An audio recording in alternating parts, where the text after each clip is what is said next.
ఈ వీడియోలో మనం అటవీ వనరులు మరియు సముద్ర వనరుల గురించి తెలుసుకుందాం. సరే, మొదట అటవీ వనరులతో మొదలు పెడదాం. అడవుల నుండి మనకు లభించేటువంటి సహజ సంపదను అటవీ వనరులు అని అంటాము. వీటిలో ఒకవైపు చెట్లు, జంతువుల వంటి సజీవాంశాలుంటే మరోవైపు నేల, గాలి, నీరు వంటి నిర్జీవాంశాలు ఉంటాయి. అందుకే శాస్త్రవేత్తలు వీటిని బయోటిక్ అంటే సజీవ వనరులు అని, అబయోటిక్ అంటే నిర్జీవ వనరులు అని వర్గీకరిస్తారు. ఇప్పుడు మనం మొదట సజీవ వనరుల గురించి చర్చించుకుందాం. అడవుల్లో పెరిగే భారీ వృక్షాలు, మొక్కలు సజీవ వనరులకు అత్యుత్తమ ఉదాహరణ. ఇవి మనకు ప్రధానంగా కలపను అందిస్తాయి. ఈ కలపను మనం భవన నిర్మాణాలలో ఎక్కువగా ఉపయోగిస్తాం. అంతేకాకుండా ఇంటీరియర్ పనులలో అందంగా కనిపించేందుకు వాడేటువంటి ప్లైవుడ్ కూడా ఈ కలప నుండే వస్తుంది. ఇంకా ఈ కలపను మనం కేవలం ఇళ్ల నిర్మాణాలకే కాకుండా మన నిత్యావసర ఫర్నిచర్ తయారీలో కూడా వాడుతాం. అలాగే కలపను కాగితం తయారీలో, వంట చేయడానికి, వంట చెరుకుగా, చలికాలంలో వెచ్చదనం కోసం కూడా ఉపయోగిస్తాం. కలప మాత్రమే కాదు, వృక్షాలు మనకు ఈ కలపతో పాటు ఇతర ఎన్నో అమూల్యమైనటువంటి ప్రయోజనాలను అందిస్తాయి. అందులో ముఖ్యమైనది ఆహారం. ఉదాహరణకు స్వచ్ఛమైనటువంటి తేనె, సుగంధ ద్రవ్యాలు, రకరకాల పండ్లు, గింజలు ఇవన్నీ కూడా అడవుల నుండే లభిస్తాయి. ఇవి మనకు ఎంతో అవసరమైనటువంటి ఆహార పదార్థాలు. ఇంకా అడవులు మనకు ఎన్నో ఔషధ గుణాలున్నటువంటి మొక్కలను కూడా అందిస్తాయి. ఇక్కడ కనబడుతున్న ఈ మొక్కలను ఒకసారి పరిశీలించి వాటి పేర్లు, అలాగే వాటి ఉపయోగాలు ఏమై ఉంటాయో ఊహించండి. ఉదాహరణకు వేప. ఇది జ్వరం, జలుబు వీటిని తగ్గించడానికి బాగా పనిచేస్తుంది. అలాగే బిల్లగన్నేరు మొక్క క్యాన్సర్ వ్యాధిని నయం చేయడంలో ఉపయోగపడుతుంది. ఉసిరి డయాబెటిస్కు చాలా మంచిది. ఇది రక్తంలో చక్కెర స్థాయిలను అదుపులో ఉంచుతుంది. అలాగే సింకోనా చెట్టు బెరడు నుండి మలేరియా వ్యాధిని నయం చేసేటువంటి మందులను తయారు చేస్తారు. ఇప్పటి వరకు మనం మొక్కల గురించి తెలుసుకున్నాం కదా. ఇప్పుడు మనం మరొక సజీవ వనరులైన జంతువుల గురించి తెలుసుకుందాం. అటవీ జంతువులు అడవిలోని పర్యావరణ సమతుల్యతను కాపాడడంలో కీలక పాత్రను పోషిస్తాయి. ఇవి ఆహారపు గొలుసులో చాలా ముఖ్యమైనటువంటి భాగం. అయితే ఇదొక్కటే కాదు, అటవీ జంతువులు నిర్వర్తించే ఇంకొన్ని ముఖ్యమైన పనులను ఇప్పుడు మనం చూద్దాం. తేనెటీగలు పరాగ సంపర్క కారకాలుగా అద్భుతంగా పనిచేస్తాయి. ఉడతలు విత్తనాల వ్యాప్తికి ఎంతగానో తోడ్పడతాయి. అవి గింజలను కొరికేసి మిగిలిన వాటిని వేరొక చోట తీసుకువెళ్ళి పడేస్తాయి. ఈ విధంగా అక్కడ కొత్త చెట్లు మొలకెత్తుతాయి. అలాగే రాబందులు అడవిలో పారిశుద్ధ్య కార్మికులుగా పనిచేస్తాయి. అంటే అడవిలో చనిపోయినటువంటి జంతువుల యొక్క కళేబరాలను తిని అడవిని ఎప్పటికప్పుడు శుభ్రంగా ఉంచడంలో ఇవి ఎంతగానో సహాయపడతాయి. సజీవ వనరుల గురించి ఇప్పుడు దాకా తెలుసుకున్నాం. ఇప్పుడు అటవీ వనరులలోని నిర్జీవ అంశాలైన మృత్తిక అంటే నేల, గాలి, నీరు గురించి తెలుసుకుందాం. ముందుగా నేల గురించి చర్చిద్దాం. ఈ చిత్రాన్ని ఒక్క క్షణం జాగ్రత్తగా చూడండి. ఇందులో మీకు నేల స్పష్టంగా కనిపిస్తోందా? లేదు కదా.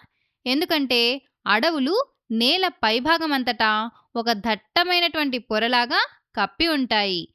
ఆ కారణం వల్లే వృక్ష సంపద నేలను చాలా గట్టిగా పట్టి ఉంచుతుంది. దీనివల్ల మృత్తికా క్రమక్షయం జరగదు.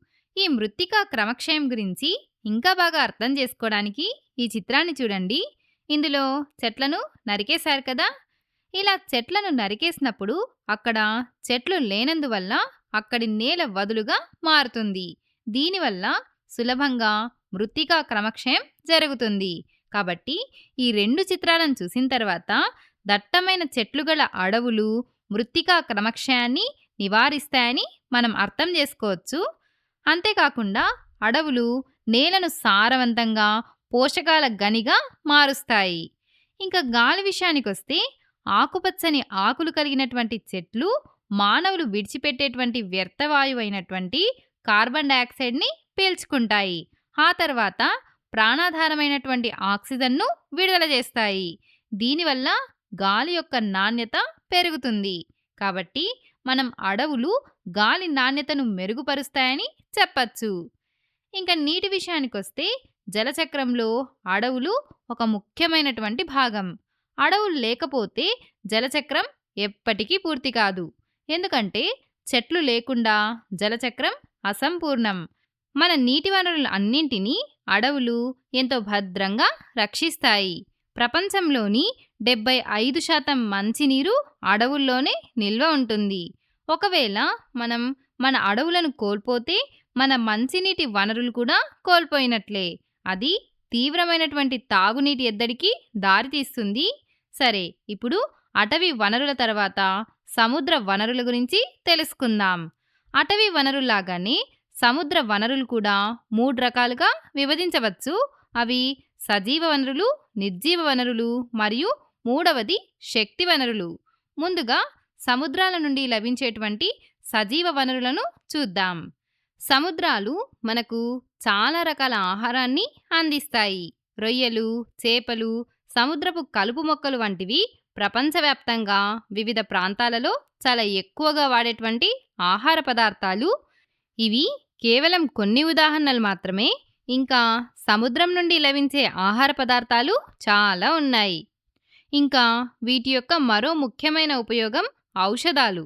ఉదాహరణకు సముద్రపు స్పంజికలకు ఎంతో అద్భుతమైన ఔషధ గుణం ఉంటుంది. సముద్రపు గవ్వలలో కాల్షియం సమృద్ధిగా ఉంటుంది. వాటిని ఉపయోగించి కాల్షియం సప్లిమెంట్లను తయారు చేస్తారు. ఇంకా కాట్ చేప మనకు విటమిన్ ఏ, విటమిన్ ఈతో పాటు శరీరానికి కావలసినటువంటి మరిన్ని పోషకాలను ఇస్తుంది. ఇప్పుడు సముద్ర నిర్జీవ వనరులను పరిశీలిద్దాం. సముద్రాల నుండి మనకు ఎన్నో రసాయనాలు లభిస్తాయి. ఉదాహరణకు సముద్రపు నీటి నుండి మనం రోజు వాడేటువంటి సాధారణమైనటువంటి ఉప్పు లభిస్తుంది. ఇంకా సముద్రపు నీటి ద్వారా మెగ్నీషియం కూడా వస్తుంది. అంతేకాకుండా సోడియం, పొటాషియం, అలాగే వివిధ రకాల సల్ఫేట్లను కూడా మనం సముద్రం నుండి పొందొచ్చు. ఇవన్నీ కూడా పరిశ్రమల్లో ఎంతో ఉపయోగపడతాయి. ఇక ఇక్కడ సముద్రం మధ్యలో స్తంభాలపైన ఉన్నటువంటి ఈ నిర్మాణాన్ని చూడండి. దీన్ని మీరు సముద్రం మధ్యలో ఉన్న ఏదో హోటల్ అని అనుకోనేరు. కానీ ఇది హోటల్ కాదు. ఇది ఒక ముడి చమురును వెలికి తీసేటువంటి కేంద్రం. ఇక్కడి నుండి మనం శక్తి వనరులను పొందుతాం. ఇది ముంబై తీరంలో ఉన్నటువంటి చమురు క్షేత్రాల యొక్క చిత్రం. సముద్ర గర్భంలో చమురు నిల్వలు ఉంటాయి. కాబట్టి దాన్ని డ్రిల్ చేసి వెలికి తీసి శుద్ధి చేయడానికి ప్రధాన భూభాగానికి పంపుతారు. ఈ విధంగా సముద్రం నుండి ముడి చమురు లభిస్తుంది. ఈ ముడి చమురు నుండే మనం రోజు వాడేటువంటి పెట్రోల్, డీజిల్, కిరోసిన్, ఎల్పిజి లాంటి ఇంధనాలు వస్తాయి. కాబట్టి ముడి చమురు వనరులలో సముద్రం కూడా ఒక భాగం. ఇంకా సముద్రం నుండి లభించే మరొక శక్తి వనరు సముద్ర శక్తి. దీన్నే టైడల్ శక్తి అని కూడా అంటాం. సముద్రపు అలల్లో ఉండే అపారమైన శక్తిని పట్టి దాన్ని విద్యుత్ శక్తిగా మారుస్తారు. ఆ విద్యుత్ శక్తిని మన ఇళ్లల్లోని లైట్లు, ఫ్యాన్లకు సరఫరా చేస్తారు. ఇది ఎంతో స్వచ్ఛమైనటువంటి శక్తి వనరు. సరే, ఇప్పుడు మనం ఈ వీడియోలో ఏ ఏ విషయాలు నేర్చుకున్నామో ఒక్కసారి గుర్తు చేసుకుందాం. మనం అటవీ వనరులు అలాగే సముద్ర వనరుల గురించి మాట్లాడుకున్నాం. అందులో అటవీ వనరులలో సజీవ మరియు నిర్జీవ అంశాలు ఉంటాయి.